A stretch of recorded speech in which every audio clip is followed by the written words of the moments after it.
কারো ক্ষতি করব এই চিন্তা কখনো মাথায় আসেনি আমার। অথচ কত মানুষ আমার ক্ষতি করার আশায় প্রহর গুনছে তার ঠিক নেই। তবে তারা ঠিকই আমার জীবনের একটা অবিচ্ছেদ্য অংশ জুড়েই বিচরণ করছে। ক্ষতি হবে এটা জানার পরও আমি তাদের আপন ভেবে কাছে টেনে নিই। তারপরও সেই স্বার্থপর মানুষগুলো কখনো আমার ভালো চাইতে পারে না। আমার ভালো কিছু দেখলেই তাদের হিংসে হয়। অবশ্য তাদের এমন চিন্তাধারায় আমার কিছু যায় আসে না, কারণ আমার হাতে এসব ভাববার সময় থাকে না।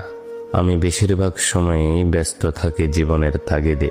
তাদের মতো অত প্যাচকুচ আমার মস্তিষ্ক নিতে পারে না, কারণ আমি খুবই সাধারণ চিত্তের সাদামাটা মনের একজন মানুষ। অল্পতেই মিশে যেতে পারি সবার সাথে। মানুষের সাথে বেশি মেশার পর বুঝতে পারি মানুষ আসলে দূর থেকেই সুন্দর। কারণ এমন অনেক মানুষের সাথে আমি মিশেছি যাদের দূর থেকে দেখে তাদের প্রশংসায়